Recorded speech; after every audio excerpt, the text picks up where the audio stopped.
Hey, welcome, audience members, to the inaugural episode 0 of the Anime Social Nexus podcast. I am your host, Cyborg, here with my great co-host and co-producer and co-creator. Hi, that would be me, Steve. Thank you for listening with your ear holes to this lovely podcast that we're getting off the ground. Now, if you're new here and new to us, aka not in the Anime Social Nexus, this is the podcast arm of the Anime Social Nexus, that group I've mentioned 5 times. I need to stop repeating the name so much, but also brand recognition. AKA New Jersey's largest anime group for adults 18 plus. Just adults. You know, sometimes you want to vibe and enjoy anime, but you also don't want kids screaming, running around the entire time. Maybe you want to do a bar crawl with anime. Basically, we're an anime group for adults. You have to be 18 to get in. A lot of our events are 21 plus too, as well. We do a whole lot of things. Steve, is that a good summary of what we are? Because I feel like I just freestyled that. That's probably a good introduction as as you can without having some fine tuning. But yeah, we are a anime social group that was largely branched off and started off in New Jersey, but now we kind of constitute a lot of events in the tri-state area, from Pennsylvania, specifically in the Philly area, to New York City, around Manhattan, and much in between, but largely New Jersey, North, Central, and South Jersey, and hopefully expanding more events further out as time goes on. So many events, boba tea hangouts. We also have con takeovers, D&D, or other TTRPGs if you're really into those things. Photography session, cherry blossom festivals. Really, it's the whole entire vibe, so you guys should join if you're not already here. But anyway, Steve, this is our inaugural episode, aka I kidnapped you and I won't let you out of my basement until you recorded with me. It's a very well-lit basement.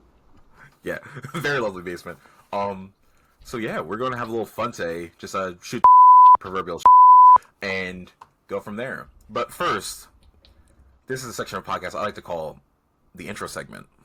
So, obviously, we have already talked to you guys about who we are, where we come from, but because this is for the Anime Social Nexus, I wanted to give a little intro into what are some of the events you guys should be looking out for.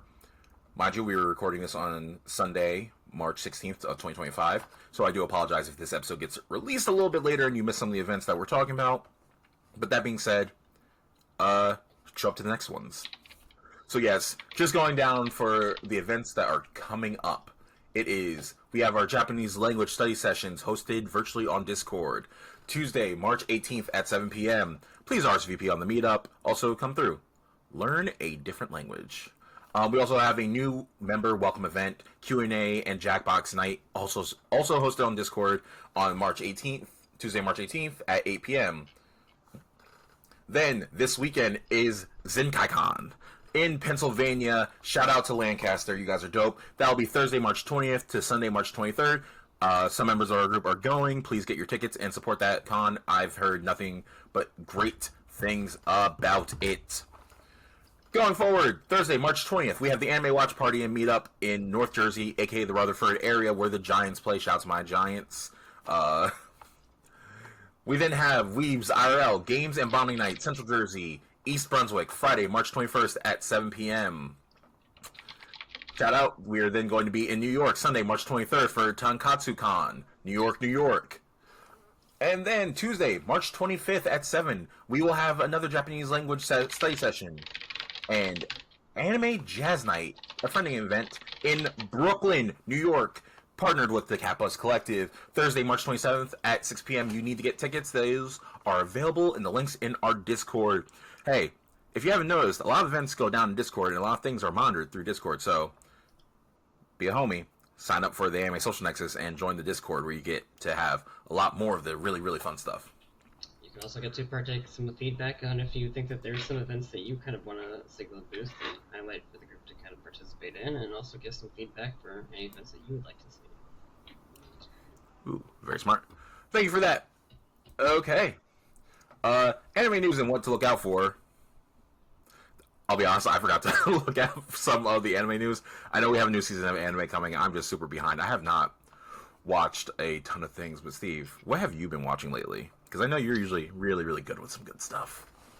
I'm usually not too great with actually watching of late. I've mostly just been reading of late.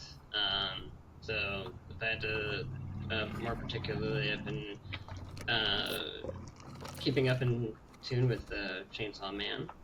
That's been still honestly keeping strong, which is a lot to say for a manga series that's been running as long as Chainsaw Man has. It's not other manga. I thought didn't that end? I thought the manga ended. Nope. Chainsaw Man? No. You might be thinking of what the first major story arc, which did end. But that was a while ago. This is in the second major story arc, which honestly might also be coming towards a bit of an Act 3 in itself, kind of coming into the end itself. But whether that'll actually end the manga itself, who knows. But either way, it's been pretty strong. It's been a very enjoyable major arc so far, and I don't think I could not recommend it enough. I would especially also recommend it if you might take... I know some people mentioned that they had some issues with the Chainsaw Man anime for some of its pacing. I would highly recommend checking out the manga, as I would for any other manga equivalent for an anime where the issue is mainly the pacing.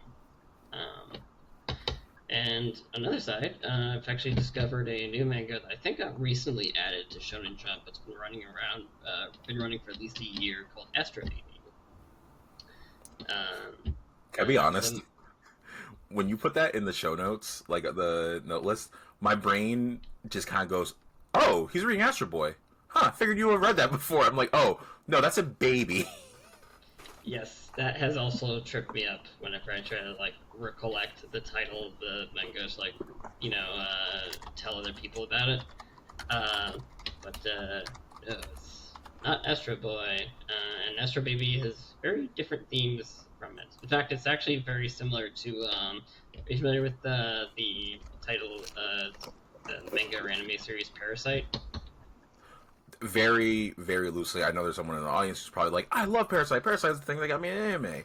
I just know that there's a talking creature that takes over your body similar to Venom, but you also look freakier than Venom, so you don't get the cool tongue. Yeah, so Astro Baby has a very similar theme in that the whole theme of Parasite is there is these creatures that kind of come in from outer space. They infect people and take them over, and they're an absolute menace where society's to kind of now contend with these doppelgangers and stuff. And very similar concept with Astro Baby. They have that very similar presence, only this time instead of the foil character, I guess you could say, infecting the main character itself, they infect a baby. And the main character is taking a mission to take care of this baby, as the goal of the infected baby is not to try to kill other humans, as the other infected seem to be, but instead to kill the parasites that are infecting other people. So it's really fun.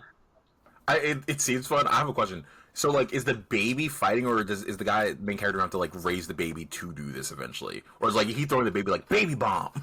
The baby is fighting. The baby is not only fighting, the baby is actually more capable of fighting the parasites as a baby than the main character actually is, since the infected end up having superhuman strength and everything else that kind of comes with that. And the big plus is that although the parasite doesn't actually have I can't believe I'm blanking on their name. But the supporting parasite, they're in a baby. You can't really do as much to really augment that. They have a lot of other extra abilities since they are actually from a stronger strain, so to speak, of infected than the others. And that's also a bit that plays into why they have that role also, of why their goal is to basically try to consume or stop the other infected that are permeating the world. It's a lot of really intrigue to it. There's a lot of stuff that hasn't really quite still been exposed just yet. Okay. So, I have no idea what I was expecting from the art style, but I just looked up Astro Baby, and the picture I'm looking at looks hard as fuck. It's like a dude in like the Russian cap with like earrings and a nose bandage just over his shoulder, and this baby is mean mugging the camera. Yes. This, I don't know why I was thinking a cute baby. This baby looks like he's ready to kill. Audience, look it up. The artwork alone is also really like it looks really cool. I'm definitely gonna have to like check that out. But I don't know. I was saying cute baby, like, oh, poor baby. No. That baby's a fucking menace. This menace, but thankfully, they're on our side. For now, at least. Remember, spoiler alert. Oh my god. Alright. As I'm also looking at this list that you gratefully provide me, I see that we're reading one of the same manga. It's kind of like my favorite thing running right now. Kaiju number 8. How did you read the latest chapter? Yes. Audience, I'm just gonna just lightly say brief spoiler alert because my weakness is I tend to spoil things accidentally. So if you want to be upset because you got spoiled after I gave you this warning, go ahead. We'll have some timestamps probably around here that you can jump to Yeah. spoilers. There's honestly more for me. Like, hey, around 11:45, editing a re-put in a little timestamp. Kaiju number 8. Can I be very honest? I was ready to put it down a couple of chapters ago. I was totally ready to like abandon it because it was doing the same shit that My Hero Academia was doing. It was dragging on, and I got pissed. However, I was gonna say it was doing the same thing that My Hero Academia was doing, and I got pissed because I had like PTSD. Listeners, if you didn't read the My Hero Academia manga, following along for a solid like 3 months was torturous towards the in one of the arcs, just because it went forever and they weren't releasing chapters like weekly. It was like bi-weekly, sometimes like a month break, and it was just like, oh, this chapter's not really doing anything. And not even like in the, oh, they're not action. It's just like, there's no plot being forwarded. We're not seeing anything. It's just, we're going to sit here and be in Deku's mind. And Kaiju number 8 kind of did that, at least for me, a little bit, where it was dragging everything out just a little bit. But it was also not releasing as frequently as it had been, and I caught up really fast. So I was kind of like, oh, we're just inside his mind. Is it doing the thing? And I should have been patient, because where it's at now, chef's kiss. Yes, I'm definitely very happy with where Kaiju number 8's actually at right now. It also feels like it's in the process of finishing its story, Yeah. which is always nice to see. Yeah, as much as I'll probably be sad if that does end up being the end and they don't end up doing the Chainsaw Man route of having another major story up. But it does seem like it is definitely coming close to the final arc. Can I say something that may be a little odd, especially for me, because I like very long, drawn-out works. I think a story like Kaiju number 8 only needs one kind of major arc, because it's, I like to call it like, I like to compare manga to food. It's like a burger. A burger, you don't need a lot of fancy shit. Sometimes you just need bun, some type of sauce, the patty itself, cheese substitute, and like 2 toppings, and you go. And Kaiju number 8 is giving that in great doses, because it is giving very unique character designs, aka this little guy. For anybody who's not watching the video, I just pulled up like my Kaiju number 8 Kefka Kaiju figure. It's giving a fun story with like a semi-memorable cast. At least like the important people are really memorable. It's basic enough that you can follow along. It's a great like intro manga, and there's legit moments where I'm getting a sense like as he's fighting I can't remember the bad guy's name. Like I can't remember which number kaiju he is. As he's like fighting like super kaiju, I think it's number 13. I'm legit like screaming at my phone as I'm reading it. Like, that's it! Like I'm like a little kid raging, and I think sometimes that's all you need in a really good story. I think Kaiju at number 8's hitting that. I don't need to go farther. I don't need some big conspiracy. I don't need plot. I just need good monster punch bad monster. Don't have to think. If I wanted to think, Yeah. I'd read something else. Yeah, the character, studies in Kaijin Read aren't really that deep. Which is it's perfectly fine and stuff. It's not like the main character, Kefka. He's not like he doesn't really have a very like strong like inner struggle and stuff like a character that might demand like a more like in-depth thing. Like the reason why I think Chainsaw Man works so great with having two major story arcs now is that the main character who's oh my god his name is escaping me right now. Denji. Denji. He's a character who has a very like standard like platform. He's a character who has been very devoid of basically any kind of love, familial love, intimacy, like friendship, camaraderie, anything like that. And like the first story arc, without going into spoilers, and I really hope I don't like divulge too much. It's a story about him, kind of finding that slowly with that, while also at the same time also being presented with fake presentations of affection and stuff, and potentially being manipulated, and and then ultimately having to also then that ties off with the feelings of like loss and having to cope to terms with it, and that's what kind of goes into like the second arc, which goes into that, and him maybe possibly finding himself more and finding to understand what it means to kind of be like their own like person.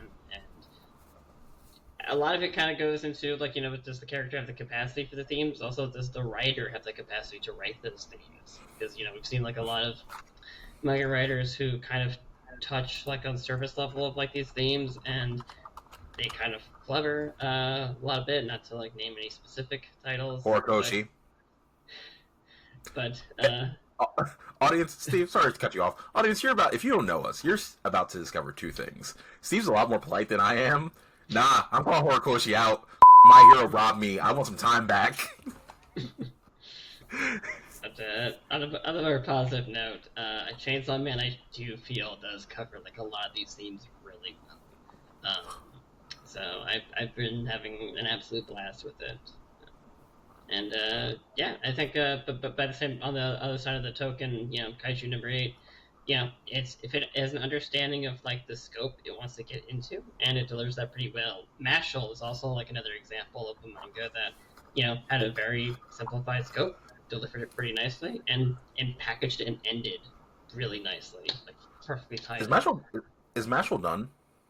The manga, yes. The anime should still be ongoing for a while. Okay, because I've recently started my manga collection journey, and Mashal's like one of on my list of ones to collect. I've been we'll get into it a little later. I've been watching like the anime. Mashal is somehow everything I love and hate done in a way where I'm like, do I like this or am I just having fun? And getting a little bit into that and kind of bridging how I feel about Kaiju number 8. It's fun because it's so simple and so silly. Mashal, audience, if you guys don't know, Mashal, essentially just it's every standard person is lacking X skill. In this case, Mashal is born without the ability to use magic in a world where quite literally it's a caste system of like, oh, you can't use magic, you're less than dirt. And the rules, I think they have to like kill you. They execute you if you can't use magic, and they'll kill you as a baby.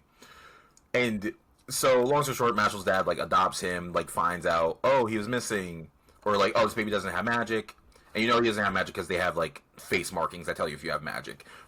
Not going to get into like any real world themes over there about people being marked special or not, but it's such a joke because it doesn't take itself seriously, and his entire shtick is he's basically Rock Lee. It's I'm just going to work out super hard, but the joke is he's just worked out so hard he can like bend steel, or he can like move faster than speed of sound. He kind of has like a variation of like his own ability that kind of surpasses most people who do have magic. What they can actually trapezius magic. Lombard magic. Watching the manga, I'm going to like, they're not sorry. Watching the anime, when I'm going to catch up on the manga, but y'all, it doesn't take itself seriously. Versus something like Kaiju, which is also another super simple story, but takes itself seriously. And it's just very interesting watching, at least for me, having to enjoy both of these. as stories, but one just has me laughing because he quite literally body slams a dude and just yells trap magic, and everybody's like, y'all, the running gag is everyone around him is just like, what are you doing?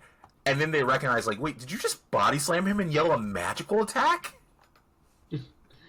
He has no idea how to do like any kind of demonstration of like magic. Doesn't even have like a rudimentary ability. So at this point, it's just like, well, I know I do amazing things. I'm just gonna have to shout magic to them and hope that they don't see through it. I just got to the part where at least in the anime, spoiler warning, y'all, where he's going against sound homie, the sound NB, Marguerite, and they are like obsessed with him, and I'm like, oh, this has me on the edge of my seat.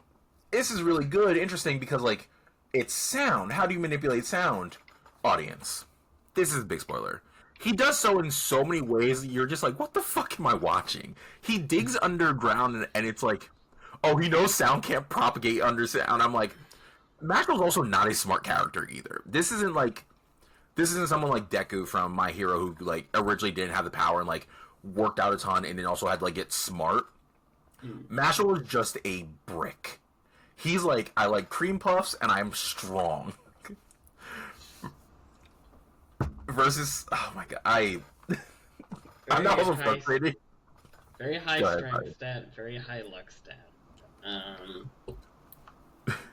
He gets very lucky sometimes at the things that he just assumes will work, and it does. But it's all very satisfying. It doesn't come off as like an ass pull or anything. It's all very much in good fun. The best way is it's like everyone here has a dumb friend where life just favors them. Steve, I know I'm your dumb friend.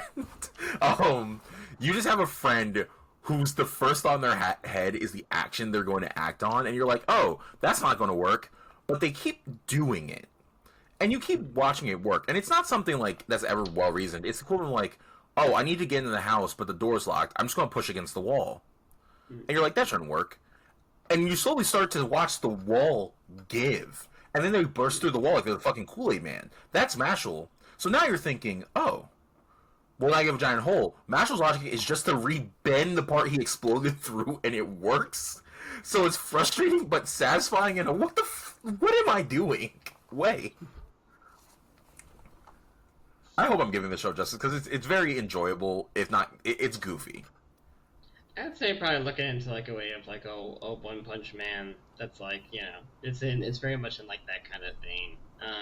But the bottom line is that the thing that's really nice is it's a story that doesn't take itself seriously, and I feel like it's a nice like palate cleanser in between like a serious story, because that was basically what Mashal was for me when I was reading at the time. At the time, I was really reading a lot into like JJK, as well as Chainsaw Man. At the time that JJK was like running a thing, there was just a lot of like. There's just a lot of L's. The main characters were just taking a lot of just like L after L. It was devastating. Characters were like dying, and it was just like loss after loss after loss.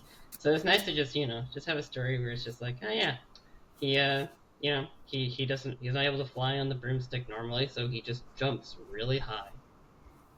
He jumps really high and he kicks his feet fast enough to levitate.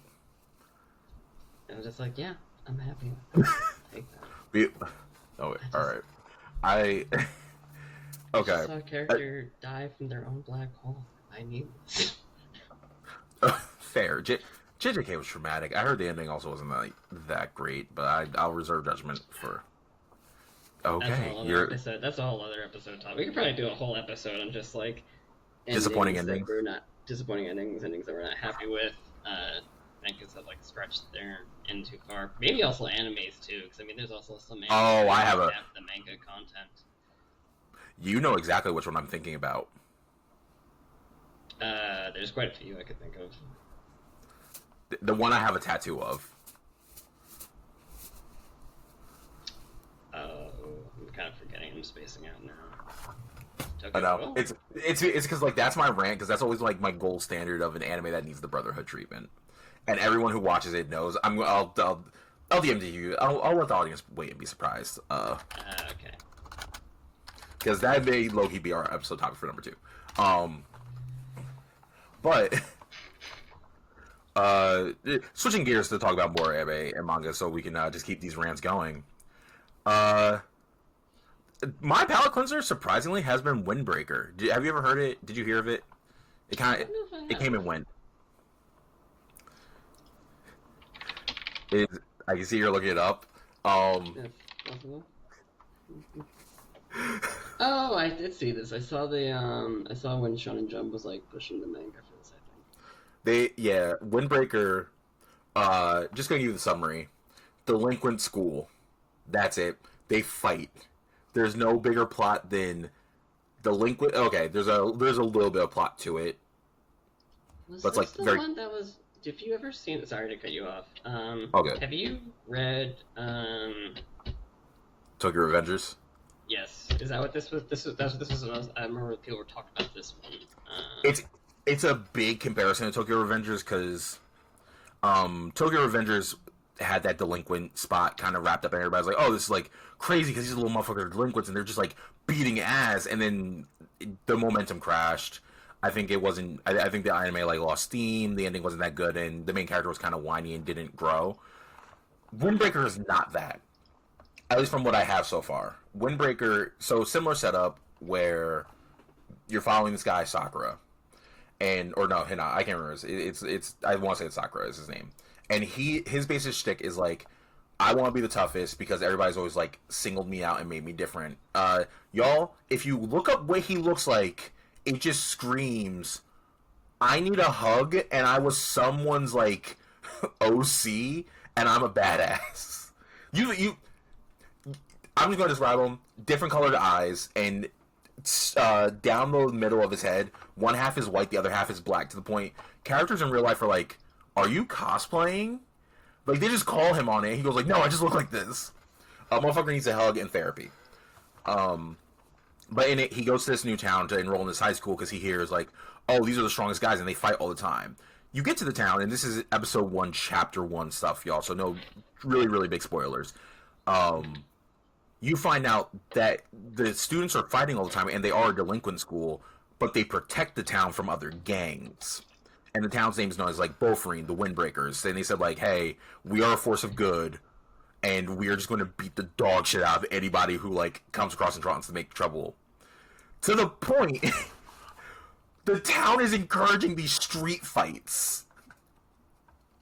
But it's very much like, oh, there's like delinquents over here. Like I don't know where the police are because the police are probably scared. The students from Bofreen are like, yeah, police don't exist in anime. I forgot. They're going through and they are beating ass, and you're kind of following. It's a very simple story. It's like, I want to be the strongest, and he's asked episode 1 like, how are you going to be the strongest if you don't have friends? And it's not like power friendship strongest. It's like, hey man, I'm probably putting much more of a theme into it than the manga really has, because every episode is just another fight. This is like, oh, maybe the real fight along the way is our friends and knocking the teeth out of this dude who tried sticking up this old lady. And I binged the first season. Great show if y'all want something that you can just keep on in the background. Animation was really solid, really good. The fight scenes very well choreographed. And if anybody didn't know, I gave a whole panel discussion on the storytelling elements of like fight choreography. And it has some of the best I've seen recently because each person has a very like different style. You end up meeting this character who's I don't know if it's like Wing Chun that he uses, but he's a very like avoidant fighter. To the point he's embarrassing his opponent and going, "Yeah, you thought you were strong. I'm going to teach you how to be an adult. You know how to be an adult? You need empathy and experience. I'm going to beat your until you know it. I'm going to embarrass you." The world's super simple. It's very much like these guys are all fighting for something. You're about to meet your characters. Like one dude's like, "I want to be a wrestler." So I follow like this weird code of chivalry, and I'm just doing pull-ups, and I'm kind of loud and obnoxious. But I have a good heart. The other one's like, "Oh yeah, I come from a rich family, but no one knows like my weird backstory yet." And they're where I'm at now in the manga. I'm at the end of like season 1, where the other schools kind of weirdly out there, maybe need some therapy and some like a hug. Leader's just like, well, no one wants to fight me anymore, but you guys fight all the time, so I just want to fight you. Let's do a tournament before I absorb your school. Like, into my weird delinquent thing. Obviously, in this world, there's no authority. Obviously, there's not guns or weapons that they use. These are just street fights with knives and bats. And they're winning hand-to-hand combat. It looks really pretty. The story is super simple, but it's like one of those, I can get into this because each person has a reason for why they fight and why they're doing the things that they do. And that's kind of the fun of it. And you also see, like, the students from both kind of get their ass kicked a little bit, too. Like, their side typically does win, but they don't win easily. Like, they're getting scraped up. They're walking away with bruises and, like, are bandaged up. And they're like, hey, guys, want to shit again tomorrow? So, yeah, it got a lot of comparison to Tokyo Revengers because of that delinquent element and, like, gangs of roving street fighters. But two very different... Like, one is a weird time-bending story where the kid doesn't learn from his own mistakes. The other one's like, hey, man, we're just here to throw fists and, like, occasionally learn a lesson about, like, responsibility and friendship. Yeah. So if you get a chance, like, start reading it. Like, it pretty fast read. It's really good, or at least, like, watch it. You can keep it on in the background. You do not need to pay attention. It's very, like, pretty colors. Okay, cool. I get an idea of what's going on.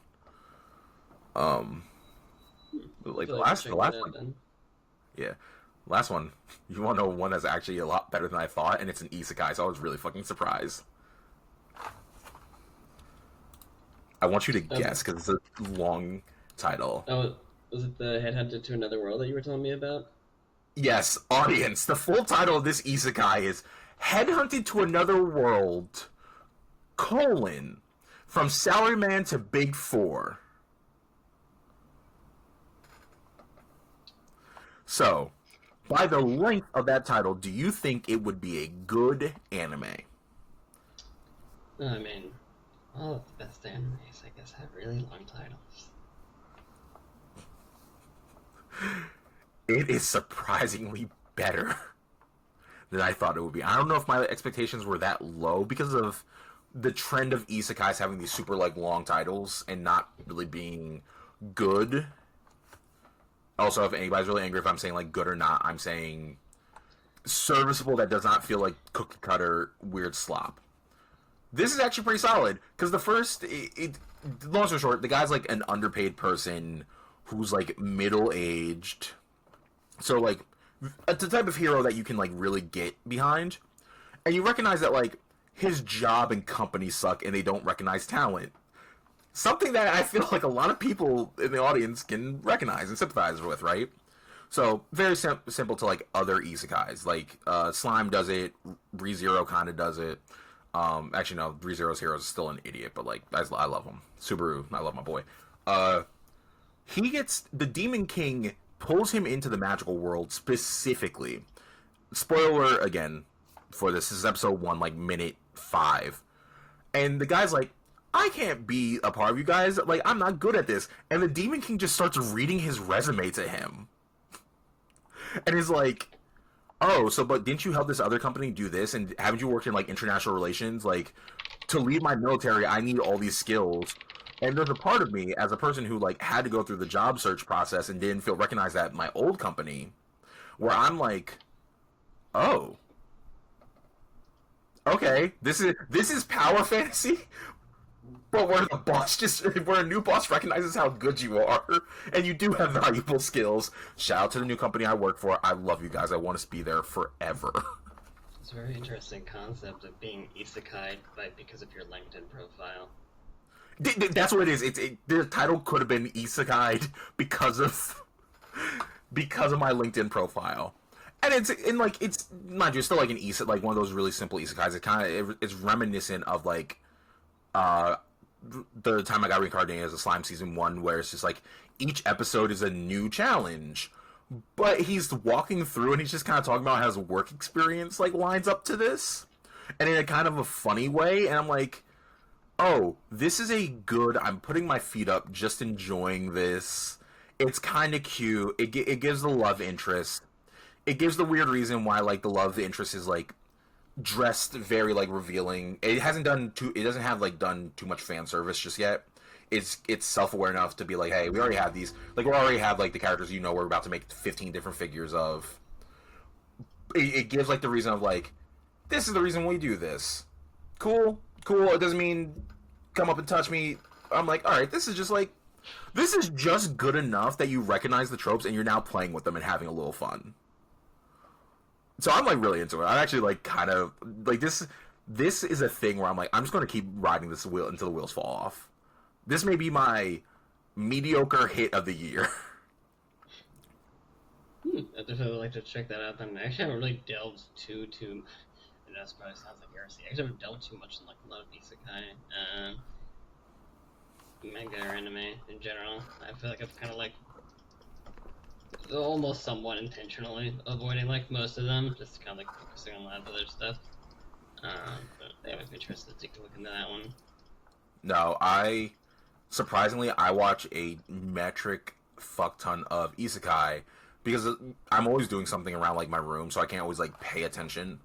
And typically, if you've seen like one isekai, you've seen them all. I won't say like maybe. Actually, I'm not gonna say it that fully, but like the landscape of isekai with like super long or like weird titles, you kind of know what the beat is. Just like, oh, the weird title, like that time I got reincarnated as a stepping stone. Well, I'm a stepping stone that explodes. It's just like, okay, there's gonna be like some weird, unique twist on it. Mm-hmm. So I tend to like watch those because they're easy and they're kind of like worth a laugh or two, but I don't have to invest a lot of brain power in them. This is like the first one in a little bit, probably since like Slime, that I've sat down and been like, oh, this is enjoyable. I'm probably going to like make a point to sit and enjoy this like one or two episodes weekly, if not like nightly, because it like low energy, low commitment.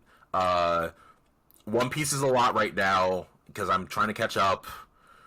I'm getting threats by friends and family who are One Piece fans. I'm totally not blinking twice because I need help. But yeah, that's a lot. Mashal drags on. Sometimes it's still enjoyable, and ReZero, I just need to stop watching that because it had me crying the other day. ReZero is definitely a very devastating one to go through. Yeah. All right. I know. I'm going to skip the topics that we have, or do we have time? I'm looking at the recording because I know we have like that hour goal. I imagine we're at this. Well, it looks like we're at like 38 minutes. So yes, we are. All right, we can cook a little bit on. Okay, so listeners, and feel free to like voice your opinions on this. I have topics that I forced my captive Steve here to ruminate on, or else he's not getting out of the basement. The topic this time, very general. If you don't like it, send us some topics to talk about. What do you think makes for a good anime? Like, if you had to sum up like the ones that you love the best, what's something that goes into it, at least for you? So there's two questions actually you had. It was what makes a good anime, what makes a good manga. I was actually wondering if I could start with that one first. Ooh, shoot with the manga first, because I think there is a difference between them. There is. I think anime builds on top of those things in a lot of other ways, but I think manga is like a very like core fundamental.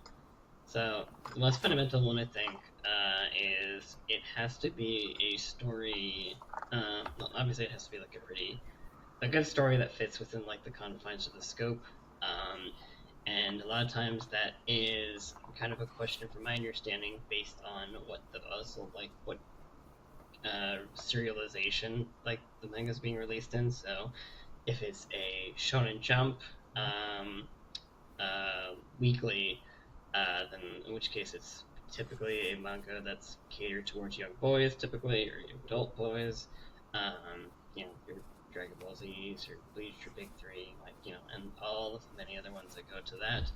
Then it's a story that's going to, probably cater to that. And there can obviously be very mature themes and stuff, but you also run the risk of having editorial control or having to curb back, which can cause any number of consequences, whether it's an editor that's like sidetracking you and all that such. So it's a bit more deeper level, like what makes a good story, into more it's just like what are you like writing into? How does it work?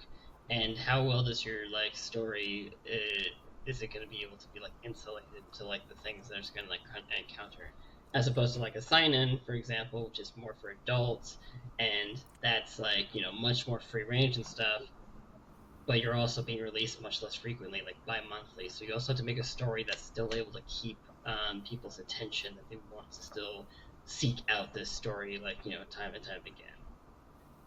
As opposed to like the weekly release schedule, where people just kind of like they don't have to think about that much. I'm not gonna lie, I love having you as my co-host because I was not thinking like when I was thinking like manga as a self-contained thing and story, but like you taking it to what is the environment of like the release conditions, is the platform even or the publisher, distributor, whoever they would be classified as, is that even conducive to the type of story that's like being told and everything? That's oh my god! Now you have me thinking more now. Okay, on just on what I had written, which isn't as good as my much better at this co-host than I am. I was thinking a good manga, the bedrock of it needs to be not if the story is interesting, can you sell your belief in your themes and story? And I'll go to something like Kaiju, which I was complimenting earlier. Kaiju is a story that we have seen. It's almost like the most common shonen type of story. Down on their luck, individual or outsider for whatever reason. In the case of Kaiju number 8, he's 30 and hasn't achieved his dreams yet. So very common for a lot of people out there. Not saying people can't live good lives without achieving their dreams, but like the childhood dream you have, like, I want to be a football playing king in space. I have not achieved that by 30. The world tells me I'm old, like, blah, blah, blah. He then gets the opportunity to go chase his dreams and has to deal with, like, the bumps in the road and the reality of that. And insert bad guy or other force that's so much stronger. Insert situations that will cause you to, like, lose friends and have risk. Like, we've seen that a lot, right? You would say that's, like, probably a pretty common story in general. Like the guys like a tiny story too, that just really take like a lot of like risks, and it's very like Yeah, um, like that. yeah. But it's so well executed in the fact that, like, everything's on point. It's a simple story theme, or it's like simple in its messaging. Where like, no, you know this, you know how it should go. We are just going to take you on this ride and make you know that we care about the story and theme we're putting out. Like, we're not trying to do too much. We're not trying to do too little. We're just giving you well executed at each step in each release, or like the average of it is well executed. Um, and now, mind you, now I'm going to like take a little bit from your argument because I'm always going to take an opportunity to kind of shit on MHA, the manga towards the end, where it got so big. You're looking at like, what are you doing? You don't like. Do you even know the themes and the setup that you're doing? Like, what you're telling the super big story that didn't need to be the super big larger life story. Like, everything doesn't need to be Naruto, for example, right? Like, which that went on for now we have Boruto. And this is the part where I'm taking from you. You can kind of see, like, how you said, like, oh, what are the outside forces impacting, like, the writing of the story or the direction it's taking? And so that's why I'm kind of like, your answer's a lot better than what I had, because I'm like, well, how much are you into your story that you're trying to tell? But also outside forces could impact that. Now, I kind of figured that you're also probably going to answer that way, because that's also like an answer that I think I prefer. Also, is like I prefer storytellers that they have an understanding of their themes and they do that. And I think that's the thing that, like, if you're getting into writing in general, like, that's something they should always think about. If you have like an idea of like a character, if you have an idea of a setting, and you put like you're not really wondering like how do I want the character to do things, but I don't know like why they're doing the things. Try to think of the themes. Try to think of like what like these things. It helps the reader follow along to kind of get an understanding. Like know what questions to ask. It helps you follow along to think of like what do I want this? What do I want the purpose by the character doing things? And if a story doesn't have a theme, it doesn't even have to just be a serious theme. It could be a funny theme. It could be like a very lighthearted theme. It just needs to be a theme. It needs to be some kind of cohesive shape to like what it's being like written into. And I think that's very key for any kind of story, not even just like manga. But I do think it's a very much a thing that like a lot of like poor poor quote unquote, manga and stories in general, like that would probably be like the easiest thing that you could point to, without having to just delineate like a bunch of other criticisms. Right. Okay. Now I have to ask, because we covered the manga. What do you think makes, or now shifting to anime, which most of the time is based on manga? How would you say your answer changes or evolves with what makes like a good anime? I think there's two sides to like the answer for this question. The first one obviously is there's the adaptation angle, which is how well does the anime adapt the manga itself? Does it cover like does it accurately represent like all the themes itself? Is it in the right timing? Because we've seen like a lot of anime, for example, it might get made but the manga hasn't been finished, and it just ends up like basically generating its own content, often sometimes depending on the opinion, for the worse compared to what the manga would end up actually writing. And other times you had some animes that just ended up straight up deviating from the content completely. The most like infamous example I think was like Tokyo Ghoul, which I think after season 1, it completely deviates from where the manga was going, and much to the chagrin of anyone who's ever liked the Tokyo Ghoul manga, and I guess anyone who had any interest in where the anime would be going as well. So there's the side of the adaptation, and then there's also the angle of just like when it's adaptations, more going to the tune of like adaptations specifically. Is it also making sure to keep the quality, as best as it can, and it knows that like it's okay to take liberties if those liberties improve the story. Pretty good example. You don't really see too many examples of this in anime specifically, but one example I would say is in JoJo's Bizarre Adventure, for example, and I don't want to spoil by saying like what specific part this happens, but there's a part where a character ends up dying, and they end up coming back, and basically that character the character who ends up coming back, they in the manga, when this happened, this is like previous release, the character had very grievous like wounds, which I mean that's just every JoJo fight itself, but the way that this wound in particular, like they died from, was very like, it's very very definite. And the explanation for why this character ends up coming back is they're saying, oh, actually the wounds were like, it missed all my vital wounds and stuff, and it's just like, it's like, big dog, you have a hole in you. I don't think it missed. Yeah, effectively it was basically like we could see your skeleton. You were like decapitated. There's nothing there connecting. It was that bad. In the anime, they do actually make the wounds more like not so grievous. Again, Okay. like purposefully like obfuscating to avoid like spoilers for those who somehow haven't watched the JoJo's Bizarre Adventure anime at all. I haven't ever seen the anime. Yeah. You should change that. I know I should. I have so much to watch. I have so much. Yes, but this is also to your benefit. But in this case, they did actually, make sure that they're at least the camera wasn't like so focused on the wounds the way the manga was. So, that went to its benefit. An example of I think like something that like adapted something that did do improvements actually would probably be the Invincible animated series. I've read the comic from like beginning to end, and I've seen all caught up with the animation itself, and I can tell you there's a lot of changes that I think were definitely.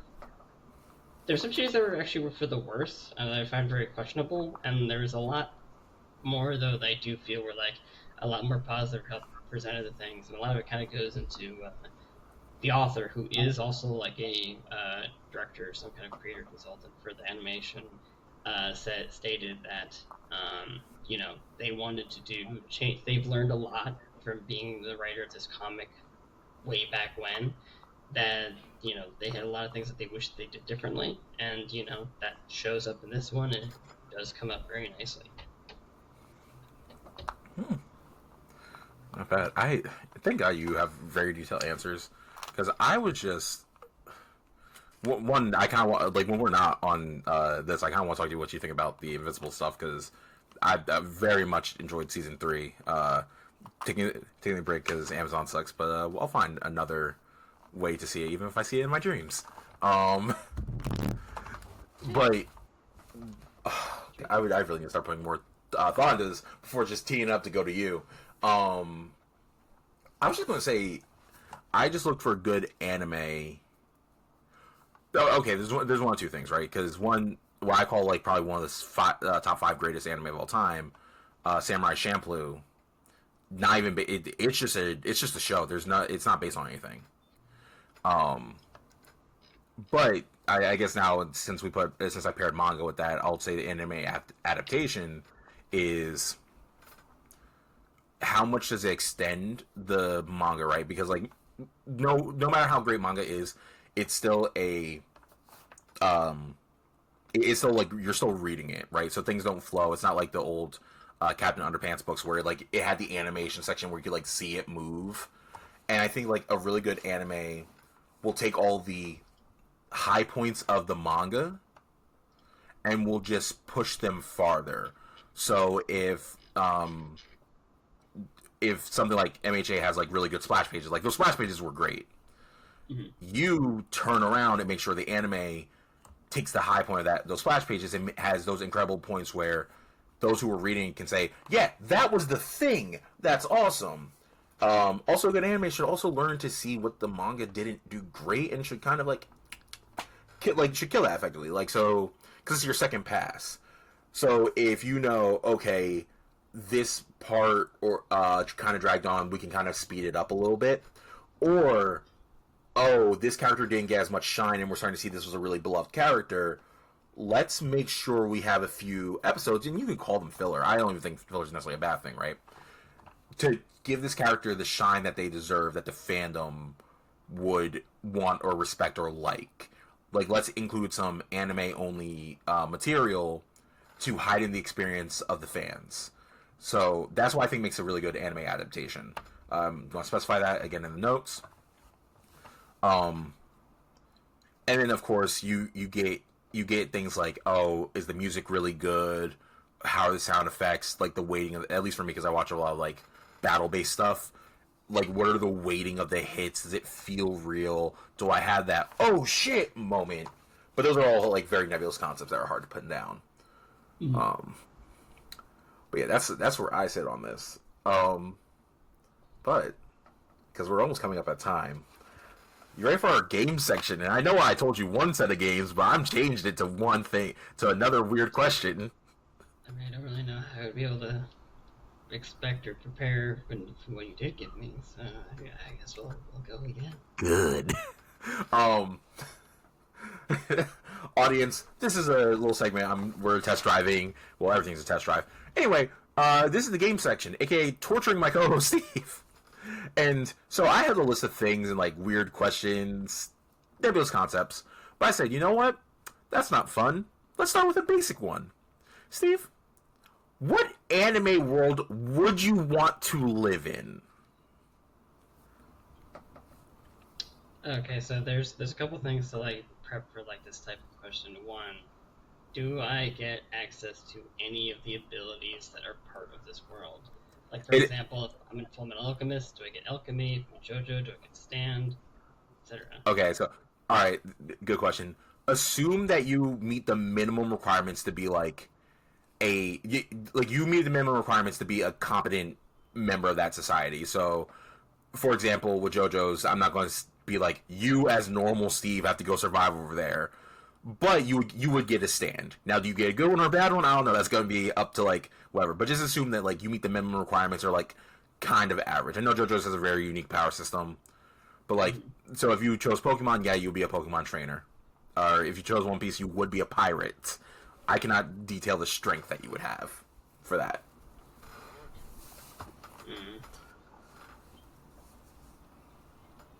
It's a very difficult question. It is. I'd be tempted to therefore like go into like a world where I have more of a shot of getting an open-ended kind of ability set, or at least where I can like define it myself, like Fullmetal Alchemist. I feel like in the past I would have probably answered JoJo just because it really is just normal with the condition that I get powers, just because it's really just like the normal world, but people just have powers and it's a very very small minority of stuff. But I also don't know if I would end up just getting a stand that has a very basic like ability, like you shake the air, whatever, and like the key thing with JoJo characters is that they can have stand abilities that just suck, but because they're like those are also usually the people who have galaxy brains, so they're just like, oh yeah, I can because I can shake the air, I can use that to propagate sound waves, which then allows me to manipulate the matter, and I'm just like, I'm not smart enough for that. I'm not smart enough to do that. It's like, motherfucker, what did you do? How'd you figure that out? So, yeah, yeah, screw it. Why not? I'll probably go with Full Metal Alchemist just because I like the idea Okay. of having ability to study into alchemy. All right. I like that pick. That's a solid pick. You would be a state alchemist. We're assuming I'm giving you like state alchemist or at least like comparable alchemy skills to a state alchemist. You don't get the cool, clap ability. So, when I was thinking about this question, because I ran it past my brother, who has a habit of shitting and raining on my parade, because we just do it to each other. Originally, I was gonna say, One Piece, because there's so many varied powers. Even if I'm a normal person, I could just chill in the village. And he said, One Piece, the world with fucking pirates. Not everyone is the Straw Hats. They're evil. Look at Kid. So I had to throw that away. And then I said, you know what? What other really dope worlds is there? No to Gundam, because that's just war and savagery. Terrible. So I have come down with maybe 3 worlds that I'm okay if I'm like a normal person. These worlds are Samurai Champloo, because that's just Japan. That is just Japan, that's it. The second world, Code Geass. Yeah, the world's like taken over, but Lelouch was doing it for like the end game. So as long as I'm a normalish person somewhere, I should kind of be okay. Samurai Champloo's still winning this race, right? Now, the last one. It's another cheap pick, Cowboy Bebop, because once again, as long as you're just kind of a normalish person, your world's just like okay. Yeah. Now, it's like future sci-fi world. Nice. Yeah, so future sci-fi or like going in the past. So like, however, if I had powers, and this is the thing, because the world with powers means you're definitely like closer to being dead if you're average. That's the thing about this question. You have to figure out the safe worlds and the worlds with powers. I am thinking, this was also a really hard one. Maybe Yu Yu Hakusho. It's not bad. Windbreaker is another good one. And Mashal. Now, there's societal ills we still have to deal with, but Mashal and Windbreaker are kind of winning that because, like, I would just be a normal Bofurine student, which still means, like, yeah, getting in fights every day kind of sucks, but, like, the town loves me and gives me free stuff. Yeah, that's another part of that manga that I really think is just funny. This town loves these kids so much. They give them a fuck ton of free things. Like, one guy goes, like, the butcher goes, like, hey, man, I have a bunch of steaks. You just want these? Because, like, you handled those delinquents the other day. I like that, though. That's a really cool concept. Like, you see it that actually rewards, like, the hero that, like, actually goes to adventure. Like, there's a lot of stories that don't really do that. Where, like, oh, yeah. Yeah, just like, avert all this crisis. Anyway, $5.99 for the Yeah, so hey man, you still have to pay full price. I just think these kids are obviously treated very well, or like as well. It's like, oh hey man, you want this? Like, just bring some fresh bread. You guys want some? Like here's a sandwich. Like, admit I'm getting a sandwich. Mashal is probably the faraway winner, because all anime worlds are hellscapes of like weird things going on. But Mashal, you at least get like statistically, it's more likely you have magical powers and won't be executed as a baby.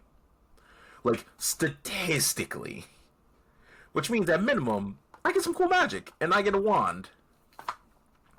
I guess my only issue, I guess, with Mashal would just be, like, you're likely going to have your potential ability is going to also be hardlined by your biological prowess, because I don't remember if the anime has gone to this point yet, but if you ever noticed, there are like some characters that have one line, some that have multiple Two, lines. yeah, I saw that. Yeah, but even like the one line characters, the reason I picked it is because like it also, everybody, if you haven't seen Mashal, it does the thing where like to differentiate the characters, not only do they have different hair colors, they also have like the thing that they do. So it's just like explosion guy, gravity guy, weird doll guy. These are all powers in the show, by the way. Sword guy. So you get the basic like levitate magic, know how to make this potion, but it's just like, yeah, the central, like your central fighting ability is just a thing. Like it's just a nebulous concept that you apply in different ways. It's, oh my god, I just had a moment of why I like Mashal. It reminds me of Zatch Bell. Yeah, I'd say it definitely has a, like, the style definitely does have a lot of similar theming. Oh my god, congratulations, audience! You just had me have a epiphany in real time. But yeah, no. That being said, with like statistically, I'm still going to be able to kind of get something good enough because we have not seen, like, the worst power we have seen is still, or at least the worst power in the anime so far is the cowardly friends thing, and he gets to turn invisible. The Divine Visionary's brother. Oh, yes. Yeah, like it's never showed him doing like a lot of his magic, but like the magic that we've seen is like sound magic, like sound propagation magic, which is useful. The dolls that can like take over people. We've seen like enhanced speed. We've seen a dude who summons up iron stakes. Like, I'm willing to roll my dice in the world of Mashal that even if I'm like a one-liner, which still sounds like a crazy slur now, I say that out loud, which is how they use it in the show, kind of. Even if I'm like that, you still are kind of getting like, oh, you only have one line, so you have limited magical ability. I summon up tsunamis. That's my ability. Unless you are a very specific type of person, I'll drown you. Or like earthquake magic. If worst comes to worst, if you have a very specific magic, you could try going the JoJo route. Just to figure out what your galaxy brain, strat is. Also, here's the other thing about Mashal. Just snatch someone's wand and break in and punch them in the mouth. They are not good at fighting hand-to-hand. No one there except for Mashal is good at fighting hand-to-hand combat. Yeah, a few times, like, they don't know how to, like, fight back. So that's the other thing also, is that, like, the big realization is that any kind of close combat, it's kind of like the Harry Potter problem where, like, oh, you have to say a spell? Gun is faster than that. You know what? I think that's the perfect note to end on. Say a spell? Okay. Second Amendment magic. Oh, audience, thank you for listening to this episode 0 of our podcast, the ASN podcast. We are going to welcome all the feedback. Please write into us at www.thisisnotarealwebsite.com. But you can give us feedback in the Discord channel that will eventually be made upon release of this episode. But for now, I am Cyborg, or Avery, aka Cyborg, signing off. Ghost, what's your name? And Steve, aka Akkere. Thank you very much for watching, and we definitely would very much appreciate any feedback you can get us, especially as we're in the early stages, trying to get an understanding of how we want to iron this out. Yeah. There's a high chance that I like archive this video as soon as we get like enough feedback. It's like, no, you're gonna have to pay for this one. So this could be a secret release. No one will get access to it, except you. All right. But I'm gonna stop the recording now.